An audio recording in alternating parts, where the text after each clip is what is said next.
estamos de celebración, ¿no? Bueno, hace unas semanitas que cumplía Tolerancia Cero 18 años. 18 años que se dice pronto, desde el 2004 que estáis ahí dando caña. Y la verdad es que, bueno, todo esto surgió a Patricia, os pongo en contexto, a Patricia ya la conocimos hace unos años, tuvimos el placer de que viniera, mira, se ha incorporado María José, que estoy convencida de que te manda un saludo enorme. Estoy convencida de que te manda un enorme saludo porque está muy feliz de ese encuentro que ha habido entre vosotras también. Pero bueno, que lo que os decía, que me disperso con mucha facilidad, que nos conocimos en el 2013, si no recuerdo mal. Sí, por ahí. Por ahí. Nosotros acabábamos de empezar el taller de composición de canciones y bueno, pues llegasteis un día a nuestro saloncito a contar un poco lo que nosotros hacíamos en el taller de composición de canciones, que era un taller de música para, bueno, pues de recuperación sobre todo, ¿no? Y de supervivencia. Yo creo que la gente que nos sigue ya lo conoce y de ahí nació el disco Vive y seguimos viviéndolo y seguimos cantándolo, ¿no? Pero bueno, y el caso es que nos unió y luego hemos hecho muchas cosas juntas y hemos estado en contacto con Patricia y sobre todo siguiendo muy de cerca Tolerancia Cero, que es el programa que ella presenta en Radio 5, en Radio Nacional. Lo que principalmente nos gusta y queremos, por eso era importante que estuvierais en este espacio de Generando Redes, tanto para las personas que hoy nos van a ver en directo como después las que nos vean en diferido. Creíamos que era muy importante que tú nos contaras y que nos presentaras Tolerancia Cero, porque si hay personas que todavía no lo conocen, nos parece prioritario que sepan qué es Tolerancia Cero, a qué se dedica, porque para nosotras tiene mucho valor que la radio pública tenga ese compromiso tan férreo y tan sólido por la lucha contra las violencias machistas y por la igualdad de oportunidades, ¿no? Pero yo antes de entrar en materia, quiero que la gente te conozca. Quiero contaros que Patricia Costa, bueno, aparte de la presentadora de Tolerancia Cero del programa de... Bueno, presentadora accidental, ¿eh? Yo soy reportera. Bueno, yo soy la reportera, ahora os contaré, para presentar Tolerancia Cero. Yo soy la reportera de Tolerancia Cero desde el 2008. El programa empieza en el 2004. Luego contamos si quieres que lo pone en marcha. Yo empiezo como reportera en 2008 y ahí sigo. Y ahora estoy presentándolo porque, bueno, pues Marta Gómez, la directora del programa y su presentadora también desde hace muchos años, está en un paréntesis de su vida y yo estoy, bueno, pues sacando adelante el programa y por eso digo, presentándolo de forma accidental. Yo soy la reportera del programa, pero vamos, me encantada de hacer lo que sé. O sea, que ahora tienes dos gorros, eres reportera y eres presentadora, quiero decir que... ¿no? Sí, pero sobre todo reportera. De hecho es una de las cosas, genial, pues de hecho es una de las cosas que te iba a preguntar, porque bueno, aparte de comentar que no solo eres reportera del programa de Tolerancia Cero, sino que quería saber cómo habías llegado a Tolerancia Cero, porque tú eres doctora en comunicación por la Universidad de Vigo, máster de radio por la Universidad Complutense, licenciada en publicidad, ¿te queda algo? Licenciada en publicidad y relaciones públicas también por la Universidad de Vigo. En tus ratos libres te dedicas a hacer reportajes. Cuéntanos un poco. Pues mira, de forma... carrera, ¿no? Pues de forma totalmente accidental. O sea, lo de la radio no, la radio ya sabía que me gustaba. Cuando estaba estudiando publicidad, hay muchas asignaturas, bueno, pues muy similares a periodismo y ya sabía que ahí me gustaba la radio pero el primer trabajo, la primera beca con la que yo salgo de la universidad fue en deportes, que empecé ahí de forma accidental y en Tolerancia Cero de forma accidental. Hago el máster de Radio Nacional porque me gustaba la radio y quería especializarme un poco más. Y de repente pues alguien me dice, oye, que necesito una reportera en este programa. Yo acababa de llegar, ni siquiera conocía el programa. A esas alturas había estado Marta como reportera, Luz Montero, que es la primera directora del programa y la persona que realmente lo puso en marcha, junto a Carlos Navarro, un compañero, que también es importante nombrarlo. Y llego yo pues de reportera porque hacía falta alguien de forma accidental y me enganchó enseguida el tema. Recuerdo perfectamente el primer reportaje que me encargaron, digamos, de prueba para saber si yo estaba, digamos, capacitada para el programa o no. Tuve que hacer un reportaje sobre una mujer que estaba protegida, que tenía escolta policial y que llevaba, entonces sería un teléfono de Cruz Roja, imagino, porque hace muchos años, hablamos del 2008. Entonces, bueno, tenía que hablar con ella, tenía que hablar con la gente que hacía de escolta, tenía que explicar el dispositivo que llevaba, cómo funcionaba.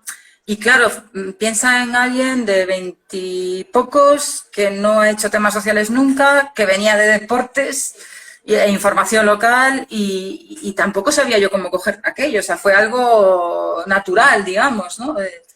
Y bueno, pues me dieron el ok y así empecé y enseguida me enganchó enormemente el tema y de ahí me fui especializando de forma completamente autodidacta, leyendo, asistiendo a cursos, congresos, bueno, lo que he podido, porque luego hay que trabajar también. Y entonces he estado como reportera desde el 2008 hasta ahora. Y ahora, como os digo, lo he presentado pues sustituyendo a Marta cuando Marta se ha ido de vacaciones o no estaba o en momentos puntuales y ahora desde este mes de septiembre, bueno, pues lo que digo, cubriendo un poco ese paréntesis de Marta Gómez, que es la directora del programa, pero encantada de hacer lo que sea porque realmente yo creo que quienes estamos al frente de programas de este tipo es por un compromiso personal, ¿no? No por ningún tipo de ambición profesional, sino por un compromiso personal con el tema, con las personas con las que tratas, que para mí es lo mejor, ¿no? Y sentir que con lo poco que tú sabes hacer, o lo que tú sabes hacer, puedes ayudar en algo a alguien, ¿no? En este caso, dando voz, contando historias y teniendo mucho cuidado en cómo contarlas, en qué palabras utilizar, en qué enfoque darle, en qué titular poner cuando subes el podcast, qué foto utilizar, cuál no. Bueno, es complicado, ¿no? Sí, sí, es complicado y como bien dices, tienes que tener formación y una sensibilización especial. A medida que ibas hablando, me iba identificando muchísimo con tus palabras porque decías que habías llegado al tema social de forma accidental y es que a mí me pasó prácticamente lo mismo porque yo vengo de estudiar Historia del Arte y todo el tema de corrección ortotipográfica, o sea, nada que ver. Nada que ver. Nada que ver y cuando en el 2007, fíjate, en mi caso fue en el 2007 que hubo un repunte muy alto de víctimas, empecé a plantearme qué está pasando, ¿no? Yo creo que me enganchó lo mismo que te engancha a ti, que cuando empiezas a formarte, a estudiar, a entender qué ocurre con esto, te empiezas a implicar muchísimo. Yo también luego me estudié, o sea, me planteé hacer formaciones, posgrados, máster, que fue a lo que me dediqué para después dedicarme de lleno a esto. Y me pasó algo muy parecido a lo tuyo y creo que esto es algo que la gente que trabaja tanto en el tercer sector como en el ámbito social, es que realmente cuando crees en algo, cuando realmente lo haces, como tú dices, no lo hago con un ánimo de lucro ni de enriquecerme, porque si fuera así, obviamente no te dedicarías a eso y eso es algo que es clarísimo, ¿no? Yo creo que el principal reto que afrontamos, ¿no?, los profesionales que nos dedicamos a esto, en mi caso los periodistas, es que las personas que nos dedicamos a esto, que se dedican a esto, tienen que tener una sensibilidad especial, una formación específica y medios. Es decir, no entiendo por qué es tan difícil que nos den medios para hacer este tipo de contenidos. Tengo la sensación, y no lo digo por mí, sino en general, porque hablo con los compañeros, que no se valora a los periodistas que hacen este tipo de temas. Yo siempre pongo el mismo ejemplo, ¿no? No envían a cualquier persona a cubrir un partido de la NBA si no sabe de baloncesto y parece que envían a cualquiera a cubrir un tema relacionado con violencia machista. Si cubres bien los partidos, eres la leche, pero si haces bien un tema como este, bueno, pues déjala, que son sus cosas de mujeres. Creo que todavía hay un poco, en general, y no lo digo por mí, pero creo que hay un poco esa sensación y es una pena. Es una pena porque yo no me puedo dedicar plenamente a hacer estos temas y me encantaría dedicarme solo a hacer estos temas. Esto es una parte de lo que yo hago, pero tengo que hacer muchas otras más. Esto es como un poco mi hobby casi, mi ocio. Y creo que se necesitan personas, equipos, programas de radio, de tele, que se tomen esto en serio. Y creo que todavía nadie se lo ha tomado en serio. Es mi percepción, ¿eh? Pues yo es la tuya y yo la comparto. De hecho, la comparto ciegamente porque, de hecho, era algo que quería hablar contigo, ¿no? Cuando tratas el tema de la violencia machista, cuando hablas de las mujeres que son asesinadas por víctimas de violencia de género, muchas veces cuando no lo tratas con la sensibilidad, con la formación y la información que conlleva, al final acaba convirtiéndose en un tema de números y en un tema de morbo. y realmente se pierde es otra cosa.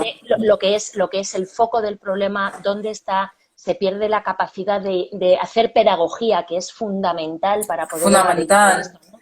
Entonces, Claro. yo estoy completamente de acuerdo. De hecho, una de las cosas es que ¿qué está pasando, no? Porque los medios de comunicación hace unos años, a nivel general, empezaron todos como de alguna manera a comprometerse, haciendo decálogos, el tema del decálogo del lenguaje inclusivo, pero aparte también el decálogo de cómo iba a tratar temas.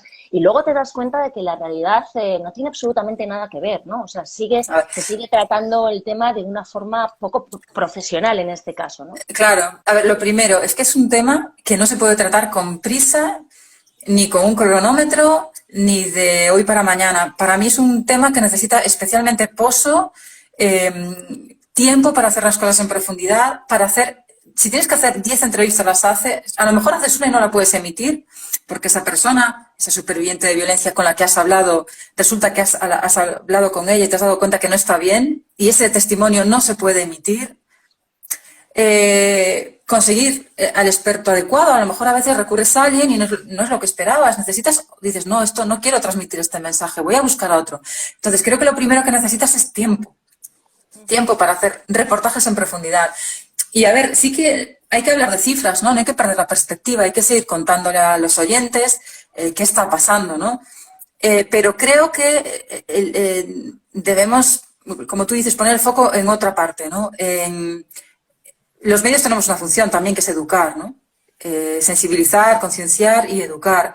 Entonces yo creo que también hay que hablar un poco dentro de este tema tan desgraciado, yo creo que hay que hablar en positivo. Yo siempre he defendido el hablar en positivo, ¿no? Y hacer reportajes en positivo. Claro que matan a mujeres, ya lo sabemos, ¿no? Pero vamos a evitar que las maten. ¿Cómo podemos evitar que las maten los periodistas? Bueno, lo primero es enviando mensajes, por si alguna nos está escuchando y todavía no ha dado el paso, que lo dé. Y que sepa cómo darlo de la forma adecuada. Entonces yo humildemente creo que el mensaje que tenemos que darle son mensajes fuertes de mujeres que lo hayan pasado, que puedan hablar con distancia y que nos puedan contar, pues yo he recurrido a esta herramienta y a esta herramienta y he pedido ayuda en este sitio y a esta persona y mira, estoy aquí, lo he conseguido y soy feliz. Y sí, tengo los mismos pesos que tú y tenía 2 hijos y dependía económicamente de él y no sabía qué hacer y lo pasé fatal, pero estoy aquí. Entonces, esa es una función. Y eso se hace con reportajes con tiempo, bien hechos, ya digo, a veces tirando a la basura cosas que haces porque hay que analizarlo muy bien, con los mensajes correctos, con los testimonios correctos. Las mujeres hacen un esfuerzo brutal cuando nos prestan su testimonio y yo valoro cada uno de ellos. Entonces, yo creo que hay que tenerles muchísimo respeto. Valorar ese testimonio, pero cuando tú ves que ese testimonio no va a ser bueno ni para que nadie lo escuche ni para ella, tienes que ser tú la primera persona que diga, mira, vamos a hablar, me ha encantado conocerte, gracias por contarme tu historia, seguimos en contacto y dentro de unos meses, cuando estés un poquito mejor, volvemos a hablar, ¿no? ¿Qué pasa? Que muchas veces ni todo el mundo entiende eso ni hay tiempo para eso, ¿no? Pero yo creo que esa es una labor fundamental que tenemos, lanzar ese mensaje. Un mensaje que sirva de detonante para que las mujeres o las personas en general que sufren violencia la frenen.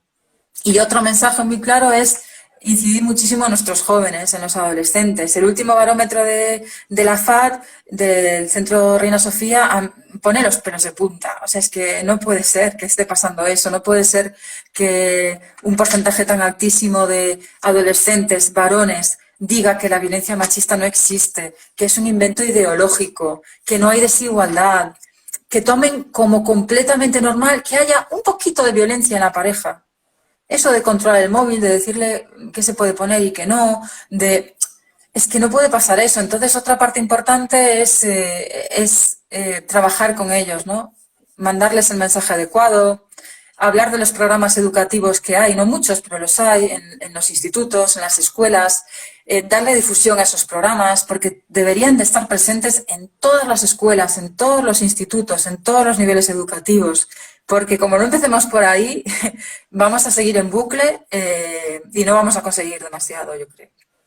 Totalmente, ese es el objetivo fundamental, que es lo que resumías tú, el hacer pedagogía y el hacerlo con una sensibilidad especial. Fíjate, recuerdo que hace unos años lo que tú comentabas, nosotras en Generando Igualdad lo llevamos, es que estamos convencidas de que lo más importante y lo que más aporta valor es el testimonio de las supervivientes que lo han pasado. Este mensaje de yo he salido, he hecho esto, mírame, mira, soy tu reflejo, mira Claro. lo que yo estoy aquí y si yo lo he conseguido, ¿por qué tú no, no?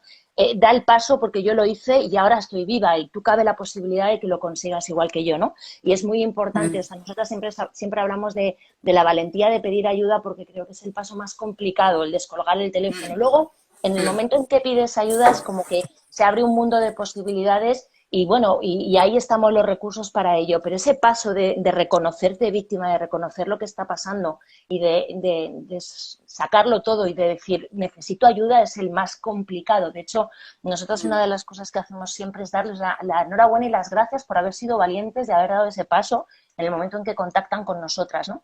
Y cuando ya han pasado todo lo que es el ciclo de atención psicológica, cuando ya están fuertes, afortunadamente tenemos un grupo de mujeres que tú conoces bien, que ahora son son embajadoras de la asociación, como ellas dicen, pero aparte son las valientes que construyeron estas canciones de mensajes positivos también para ayudar a otras mujeres a que se vieran reflejadas. Y una de ellas, todas en general, cada vez que los medios de comunicación contactan con ellas para que den su testimonio, pues lo hacen de mil amores, siempre, claro, midiendo y nosotras pues intermediando, ¿no? Ya sabes, el decir, oye, no se ahondan unos temas, no se abordan otros, o sea, al final esto es lo lógico. Y una de ellas pues nos contaba tristemente que tuvo una experiencia pues bastante negativa en el sentido de que al principio lo que iba enfocado a contar su recuperación se acabó convirtiendo en preguntas que dolían, en preguntas muy de ira Claro. al daño, ¿no? Al proceso. A la herida. Y, a la herida. Y eso realmente al final lo que genera es mucha frustración en una persona que ha pasado por todo eso y que realmente está ahí para abrirse, pero para abrirse hasta cierto punto y poder contar su parte de historia hasta donde puede. Y es complicado que muchas veces no se entienda que no puedes tratar con esa falta de sensibilidad algo que es tan sumamente delicado, que es porque son heridas que no están cerradas y no están curadas y en cualquier caso cualquier conversación les va a volver a reabrir una herida que está ahí, ¿no? De hecho, Claro. en el proceso incluso de composición de canciones que tú lo conoces bien, ellas mismas que estaban aquí arriba salían dolidas porque habían vuelto otra vez Se a remueve, se recordar, remueve claro, se todo. remueve. Entonces, este tipo de cosas es verdad que a nosotras nos gusta mucho que ellas sean tan valientes y que sean tan generosas de compartir sus experiencias como ejemplo de superación, pero también te lo digo y te lo digo sinceramente y tú como una persona profesional de los medios, hay veces que nosotras que somos las que intermediamos nos da miedo que se abran tanto porque no sabes hasta qué punto eso le va a revertir negativamente, ¿no? Entonces, digamos que ese es un llamamiento importante que habría que hacer, que sería pues eso, la formación, la concienciación y el darse cuenta realmente del tema que están tratando tan delicado, que como bien decías tú, no es lo mismo retransmitir un partido de fútbol, me da igual, o hablar de economía o de política, que hablar de temas sociales y de este tema en concreto que es tan sumamente delicado, ¿no? Y por eso me encantaba la parte de hacer pedagogía, porque creo que en Tolerancia Cero lo hacéis maravillosamente bien, porque además tú me comentabas, porque es verdad que tú, bueno, incluso te enganchó tanto Tolerancia Cero que tu tesis doctoral está enfocada en cómo la radio pública aborda estos temas, ¿no? O sea, cómo aborda el tema de las violencias machistas y la igualdad de oportunidades y a partir de ahí, pues, pero claro, no solo Tolerancia Cero habla de violencias machistas y de igualdad de oportunidades, lo decías tú al principio, ¿no? Transversalmente tratáis otros temas que van enfocados a la consecución de la igualdad y habláis por ejemplo, ahora uno de los más recientes, el tema de la violencia sexual en la infancia, ¿no? O sea, qué delicado esto, pero igual habéis hablado de LGTBI-fobia, de minorías, hacéis incursiones no internacionales. Oye, ¿cómo está la situación en Siria? Sí, eso sí nos gusta de vez en cuando hacerlo y porque al final, lamentablemente, es algo común y universal, ¿no? La violencia machista, mucho más acusada en otros lugares del mundo, desgraciadamente. A ver, tratamos de centrarnos muy especialmente en la violencia machista, sobre todo contra la mujer, en todo tipo de violencias también, pero no tanto en que también, pero no tanto en visibilizar a las mujeres en X ámbitos y ese tipo de cosas que son súper importantes, pero se hacen más en otros contenidos de los medios de comunicación, ¿no? Pero hablar de violencia es algo que se hace menos el 25 de noviembre y el 8 de marzo, que se hace más, pero semanalmente no es algo a lo que se recurra, ¿no? El hablar de cómo luchar contra el maltrato, qué recursos hay, dónde pedir ayuda, cómo se recupera alguien de esto, qué recursos educativos existen, y tocar los tantísimos palos que hay, ¿no? La violencia sexual, la machista, la violencia contra el colectivo LGTBI, la violencia en la infancia, la violencia a nivel internacional, la mutilación genital, o sea, el foco está en la violencia, en las violencias, pero obviamente a veces nos abrimos a otros contenidos. De hecho, bueno, uno también estaba mirando al principio para hacer un rastreo de todos los temas que yo, en el momento en que ha habido un corte, comentaba, claro, 18 años de programa en antena desde el 2004, ¿cuántos programas lleváis? Más de 800, pues, me ha parecido. Más de 800, sí, más de 800. Sí, ¿no? Hicimos el cálculo así por encima. Carolina Pecharromán, de Objetivo Igualdad, que es nuestro programa hermano en Televisión Española, que tiene acaba de ponerse en marcha hace muy poquito, 1 año y pico. Por fin hay un programa de televisión que hable de estos asuntos, que es súper importante y estamos muy contentas de que estén ahí y aprender también de ellas. Pues me lo preguntó, ¿cuántos programas lleváis? Y digo, espera, voy a hacer el cálculo por programa, por semana y por año, pero algo aproximado, ¿no? Algo aproximado. Y sí, hay en muchas ocasiones, claro, piensa, en mi caso, desde el 2008, ¿no? Hay temas que he hecho una y otra vez, entonces tengo que refrescarlos, ¿no? Entonces, a veces tengo la sensación de que cuento cosas que la gente ya sabe y a veces tengo que reiniciarme y decir, no, tienes que volver a explicar esto otra vez. Eso te iba a decir, que eso es delicado, ¿no? Claro, pero tú lo tienes tan interiorizado, ¿no? Hemos ido, pues si vas una vez a una casa de acogida, pues tienes una percepción, pero es que si has ido 10 veces a una casa de acogida, ¿no? Entonces, bueno, trato de intentar no perder esa perspectiva y luego de intentar ser un poco creativa, ¿no? O sea, de contar lo que tengo que contar, de dar el mensaje que intento transmitir, que es el que os comentaba, pero hacerlo de forma un poco innovadora, digamos, buscar... si ha abierto una oficina pionera en Valencia, vámonos a Valencia a hacerlo.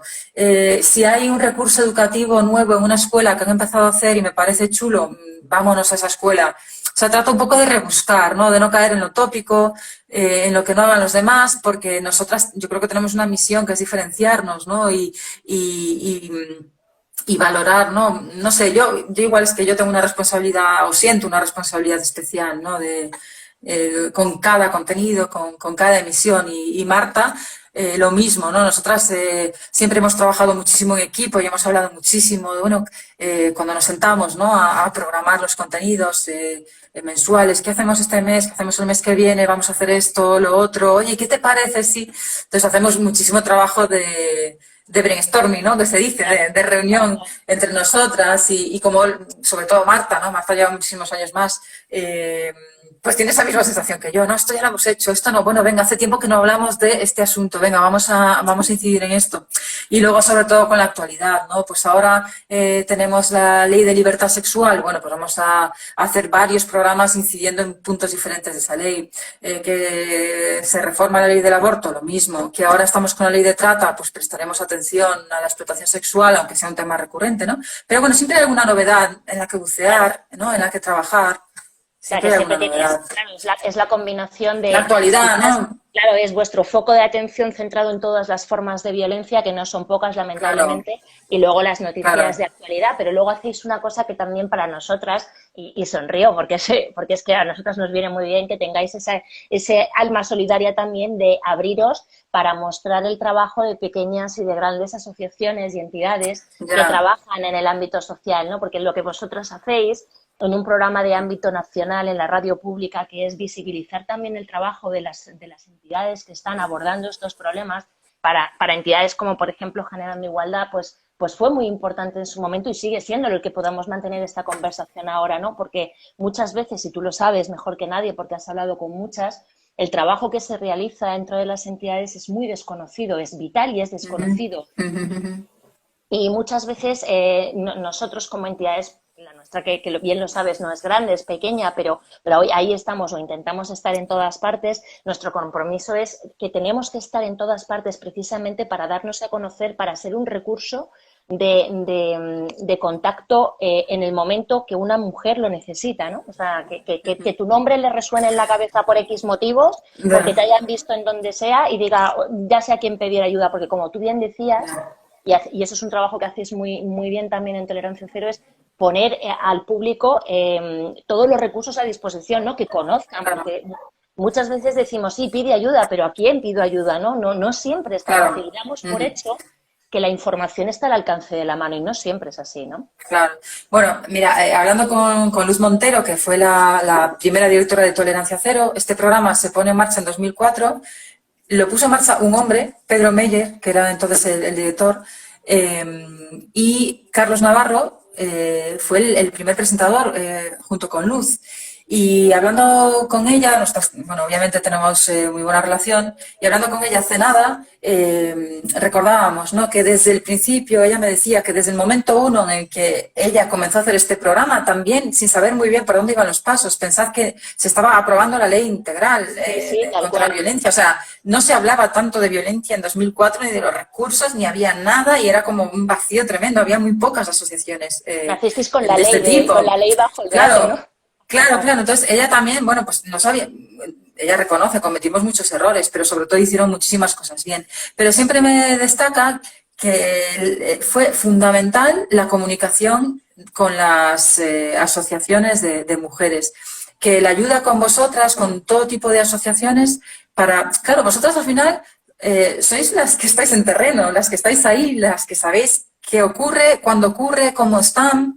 Sois las que, cuando comienza la pandemia, que nadie sabía muy bien qué estaba pasando, sois las que me llamasteis y me dijisteis, oye, aquí está pasando algo, que está habiendo una avalancha de llamadas, que, oye, Patricia, aquí pasa algo.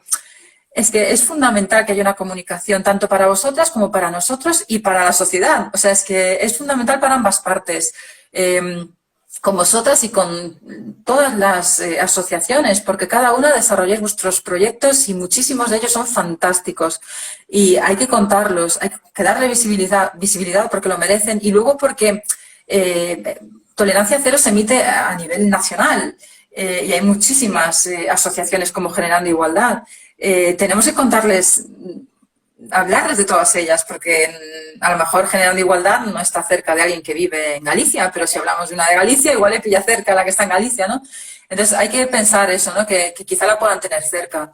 Y ya os digo que para mí es fundamental hablar con vosotras. Vosotras sois siempre las que nos facilitáis los testimonios, el contacto con las mujeres, las que nos decís, mira, te voy a dar el contacto de esta mujer porque ella sí está preparada. Yo es que no sé si está preparada. Vosotras trabajáis con ellas, les prestáis en la mayor parte de las ocasiones asistencia psicológica, las conocéis, les hacéis un seguimiento y sabéis quiénes están preparados y quiénes no, ¿no? Entonces, yo creo que es fundamental la comunicación que tenemos, ¿no? Para todos, para vosotros, para nosotros, para la sociedad entera, yo creo, ¿no? Totalmente. Para hacer las cosas bien.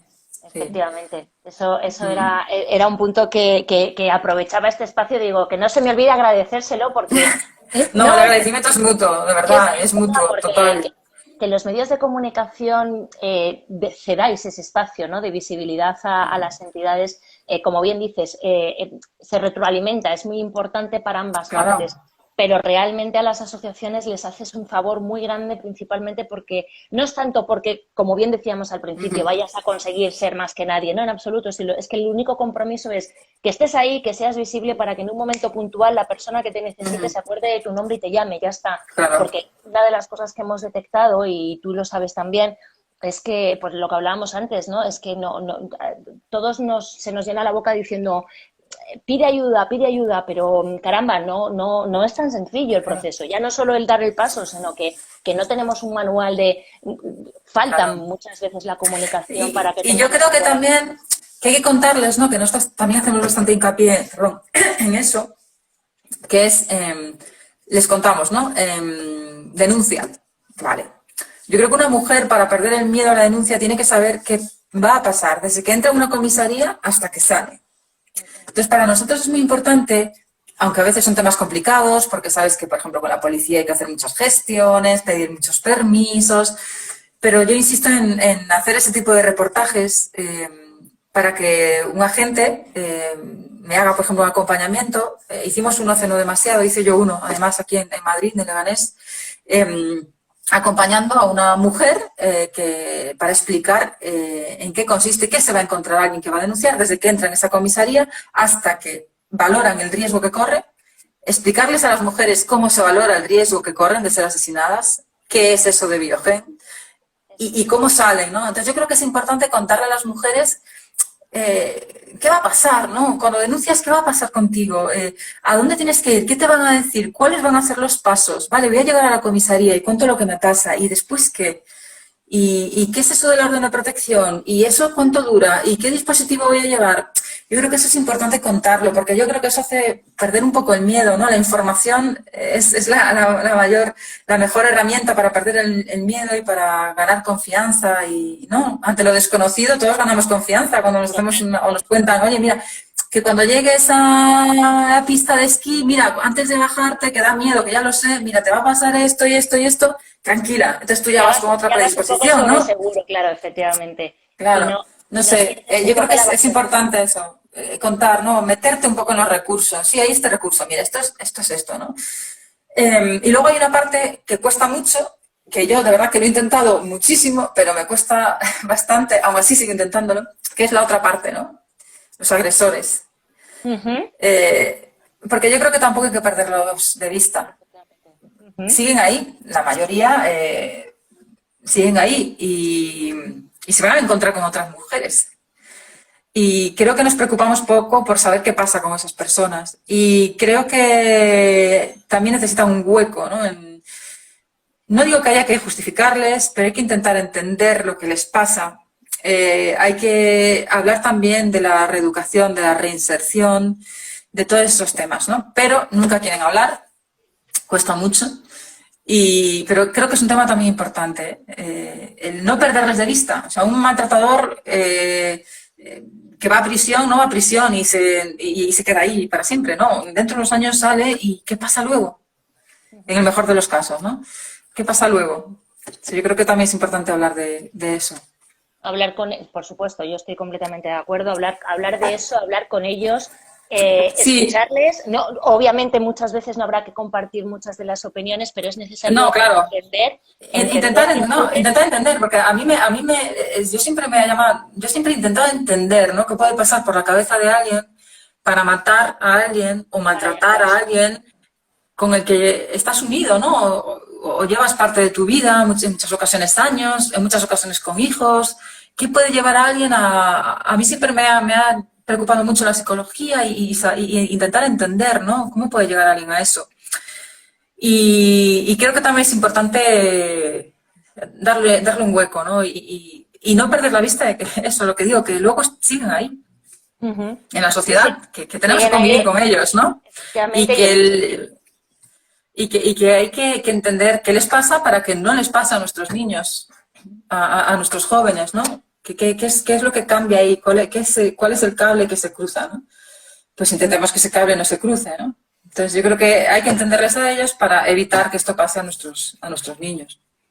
Sí. Y sobre todo que, siendo en muchas de las ocasiones formación, o sea, cultural, que muchas veces viene ese machismo arraigado desde los orígenes, cómo deconstruir eso, pero si no hablas con ellos, si no les intentas hacer ver el cambio y al final la conversación es unidireccional y no se dirige a ellos, ellos van a seguir en el mismo bucle y en la misma espiral. Hay que eliminar esta sensación que tienen ahora mismo los chavales.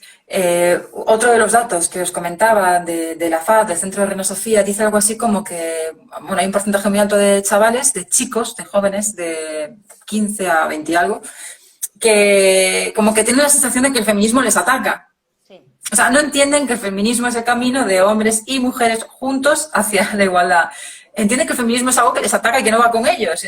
Son unas mujeres que están un poco locas y que nos están machacando y que todos somos unos violadores y que todos somos unos maltratadores. Eso es lo primero que hay que cambiar.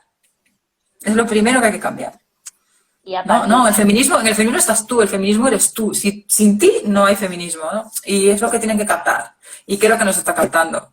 en absoluto. En absoluto. Y no Yo, sé, lamentablemente no soy optimista en ese punto. no. Y tú lo mismo lo has dicho, ¿no? Los informes devuelven unas cifras Mm, que son escalofriantes y vuelve a haber una cantidad mm, muy alta de víctimas jóvenes, de mm. parejas jóvenes que inician relaciones complicadas y violentas desde muy jóvenes y el problema está en la educación, siempre, siempre lo decimos. Totalmente, La base de totalmente. todo es la educación y es Mm, fundamental incidir en eso, ¿no? Pero claro, mm. tampoco podemos dejar de lado el foco, que esto es como en todo. Al final no puedes centrarte, como bien decías, y también hay que hablar con los agresores, ¿no? O sea, hay muchas patas que tratar. Se trata de Hay abordar muchas la patas. educación. Claro, o sea, es tan grande el abanico Es muy amplio, es muy amplio y por eso yo cuando llegué al 25N y empiezo a recibir todo, que es maravilloso que se hable de ello, ¿no? Sí, Pero yo el 25N a veces cierro los ojos, te lo prometo, a cierro eso los iba. ojos, A eso cierro iba. los ojos, Esa era mi siguiente pregunta, ¿no? El por qué al final cierro los convertimos ojos una porque causa digo, social madre en un día, mía, ¿no? claro, que está muy bien que se hable de eso, está muy bien, de verdad, pero que se hable bien. Es que si se hace mal, mejor que no se hable. Entonces el 25 de noviembre todo el mundo quiere hablar de violencia y yo de verdad que no cojo el teléfono, porque además yo los temas del 25 de noviembre los tengo hechos, trato de que sean, como os digo, tratamos en la medida de lo posible de trabajar con tiempo y de hacer temas, eso, con semanas de antelación. Y entonces te empieza a llamar todo el mundo, oye, que hay una convocatoria, oye, que hay una rueda de prensa, oye, vente, ¿qué tal? Y no voy a ir a nada, es que no... Es que este programa se hace todas las semanas. Eso es. Llámame dentro de 2 semanas, que lo hago. Es que para No, mí es que todos dentro de los dos días es semanas, 25 de noviembre, ¿no? O sea, todos los días, claro, todos los viernes, ¿no? Es el programa, ¿no? sí, los viernes a las 9 de la noche en Radio 5. Y no sé, y a veces ese día, no sé si a ti te pasa, cuando empiezas a leer titulares o empiezas a ver contenidos, pues a veces es cuando notas eso, ¿no? De, oye, quién ha hecho esto, quién ha escrito esto, ¿no? A veces se nota que afortunadamente cada vez hay más compañeros especializados y es maravilloso y de verdad yo sigo un montón y aprendo un montón de varios de ellos. Yo tengo mis referentes, personas a las que leo todos los días en diferentes periódicos, sobre todo, en tele también a los compañeros. Pero a veces se nota mucho que los temas del 25N los hace el primero que acaba de pasar por la redacción, ¿no? Que hay que cubrir el expediente del día y ya está, y tenemos que salir con algo, ¿no? Claro, y está muy bien, pero yo creo que tenemos que salir del 25N, que está muy bien el 25N y el 8M, Pero pero el yo 26 también existe y el el 27 y el 26, el 2 de 28. enero, el Esto 3 de es, abril, todo esto es. Que eso, todos ¿no? los días sean 25N, que todos los días sean 8M y que está Claro, muy bien que haya un día que digamos, bueno, pues lo conmemore, pero que no nos olvidemos que el problema está ahí, que es claro, latente y que sigue todos los días del año, ¿no? Y que no solo con claro, acordarte un día, levantarte ese día y estar con lazos morados, que es fantástico, y que todo tu día sea morado, que no nos olvidemos de que claro. eso pasa todos los días, ¿no? Mm. Patricia, una pregunta comprometida y no te quiero robar más tiempo, que sé que tienes a alguien reclamando tu Tengo que dar el atención. biberón, tengo que dar el biberón. Por eso, una pregunta comprometida y Ya, ya te dejo tranquila. De ya. todos los programas que has hecho, insisto, no son pocos, 800 o más, ¿qué testimonio, qué caso, qué situación, algo que hayas contado que para ti haya sido más especial que otro caso? Que otra... Bueno, mira, fíjate que yo, aunque llevo muchos años haciendo esto, me emociono muy fácilmente, pero muy fácilmente, ¿no? Y a veces es cuestión de la química que generas con esa persona o cómo conectas con esa persona, ¿no? Al mirarte a los ojos, ¿no? A veces yo creo mucho en eso, ¿no? Son muchísimos casos.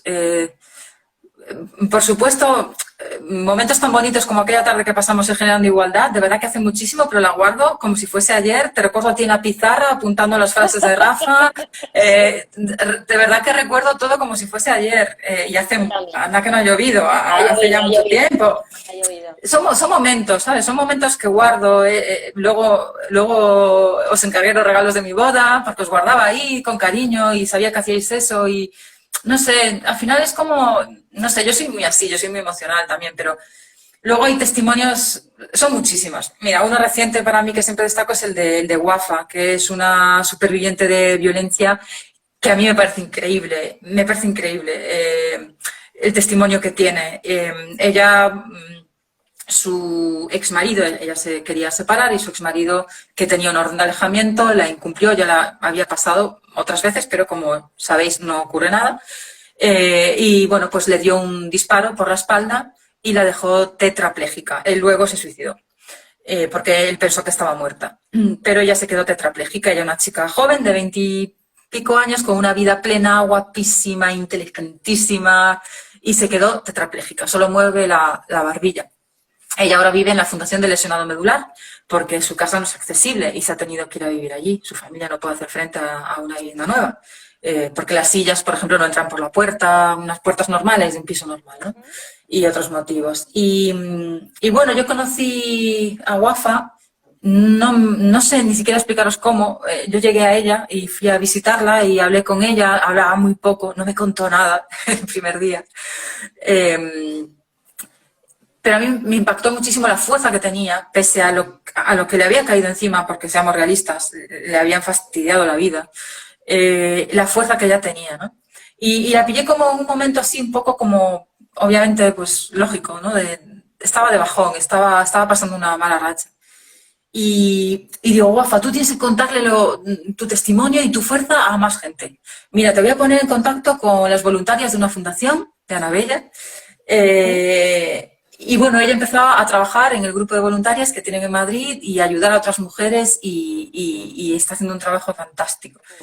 Y es un testimonio que me impactó por la dureza, por la superación, ¿no? Y por la dureza y por la fuerza que tiene y porque es una tía que si la conocéis es impresionante. Pero muchísimos otros. El primer reportaje que os citaba la recuerdo también muy bien, porque además, imagínate, yo iba con miedo, ¿no? Uf, madre mía, a ver qué me encuentro, qué le pregunto a esta mujer, pobrecilla, a ver si voy a hacer una pregunta y le voy a hacer daño, ¿cómo se lo pregunto, no?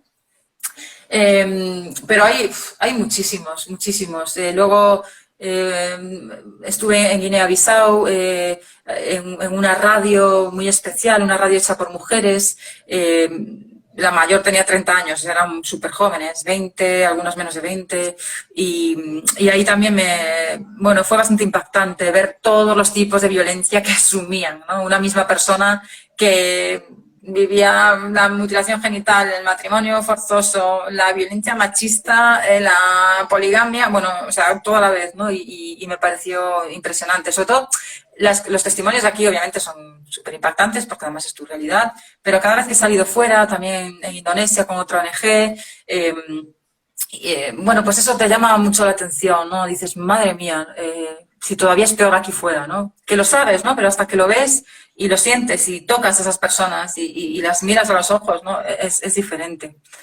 Pero muchísimos testimonios. Yo, de verdad que yo agradezco muchísimo a cada mujer que habla conmigo, de verdad, porque sé que hacen un esfuerzo tremendo, pero siempre les digo lo importante que es pero es de verdad que cada testimonio es súper especial. Para mí casi todas las mujeres han sido súper especiales, encontrarme con ellas y con una gran mayoría luego he seguido en contacto, o con casi todas, ¿no? Luego, ¿qué tal? ¿Cómo estás? ¿Cómo te va? ¿Qué tal ha ido el juicio? Muchas veces no estás en medio de procesos, y luego en la casa de acogida a la que fui por primera vez, en Madrid, la primera vez que entré en esa casa de acogida fueron muchos testimonios de mujeres y también fue bastante duro porque había niños y ver niños encerrados en una casa de acogida fue también bastante chocante. Sí, ver niños, había pequeños pero también ya mayores que se enteraban de todo, ¿no? Con 8, 10, 12 años. Son temas que llegan un poco más, ¿no? Pues todas esas experiencias de vida son las que te llevas, Patricia, y las que sé que te llenan, porque lo vives, totalmente. porque lo vives y lo demuestras. Y nada, no te quiero, como decía, no te quiero robar más tiempo, sí que quiero que sepas que en Generando Igualdad lo sabes, tienes tu casa para lo que necesites. Lo mismo en Tolerancia. En el 2013 entraste por esa puerta, la tienes abierta para cuando quieras. A todas las personas que nos han escuchado, yo quiero recordaros la importancia de este programa y la riqueza y la suerte que tenemos es que podemos acceder a todos sus programas a través de la página web de RTV Play Tolerancia Cero. De hecho, es tan fácil que si ponéis en el buscador Tolerancia Cero os salen todos los programas. Y tenemos Twitter y Facebook e Instagram. Bueno, en Instagram ya estáis. Esto, y lo tenéis como veis. Pero yo os recomiendo de verdad y aconsejo Esto era para que pusierais cara a una de las culpables de un programa tan sumamente comprometido, tan enriquecedor, tan necesario, pero sí que os recomendamos de verdad que escuchéis los programas, cómo trabajan, cómo lo hacen, cómo trasladan esta realidad y cómo tienen ese compromiso social que realmente es así. Y Existe que si el hacemos algo desarrollo. mal, que nos lo digan, que eso es súper Eso importante. es. Si hacemos algo mal, que nos escriban. Si quieren que contemos algo, que nos escriban. Un testimonio o ayuda, o si necesitan que les dirijamos hacia algún lado, lo hacemos. Estamos en todas las redes, en el correo del programa, toleranciacero.rne@rtv.es. Se aceptan todo tipo de sugerencias, críticas constructivas, consultas. Aquí estamos. Es maravilloso. Yo creo que somos unos privilegiados y privilegiadas al contar con un medio público que esté tan abierto y tan cerca de la sociedad, y creo que esto es algo que tenemos que poner en valor, independientemente de que podáis acceder a todos los programas. Es en directo los viernes a las 9, de 9 a 9 y media, sí. ¿no? Y mañana tenemos un programa muy especial, uno de esos programas especialmente duros, pero yo creo que especialmente necesarios. Como se está hablando tanto de la libertad sexual y de los futuros centros de crisis 24 horas para víctimas de agresiones sexuales, que en teoría se van a abrir en todo el país. Ahora mismo solo hay dos, uno en Madrid y otro en Oviedo. Bueno, pues queríamos acercarnos a la recuperación de alguien que ha afrontado una violación. Hemos hablado con una persona que está recibiendo hoy asistencia en un centro de crisis en Madrid, y con otra persona a la que esto le ocurrió hace un tiempo y no tuvo la suerte de tener ese recurso a su alcance. Y vamos a hablar con dos personas con un testimonio, que nos dan un testimonio muy valioso y que nos cuentan qué herramientas utilizar en caso de que te ocurra algo así, a dónde acudir, cómo construir esa nueva vida, ¿no? que empieza después de algo tan traumático. Madre mía, pues así que no lo perdáis. Sin duda estaremos ahí escuchando porque desde luego el testimonio va a ser fundamental para poder aprender y para poder ayudar a otras personas en el caso de que lamentablemente pasen por una situación similar. Patricia, de corazón, mil gracias. A vosotras. Hablamos cualquier otro día, que esto me sabe a poco, que hablamos otro día. Yo, por supuesto que sí, vamos a hacer todos los directos que tú hablamos quieras. Otro día. De hecho, cuando quieras, las puertas, no tienes más que descolgar el teléfono y decir... Venga, vale, pues hablamos otro día, otro ratito. Un beso muy grande a todos. Un abrazo muy grande, cuidaos mucho. Chao. Chao. Chao.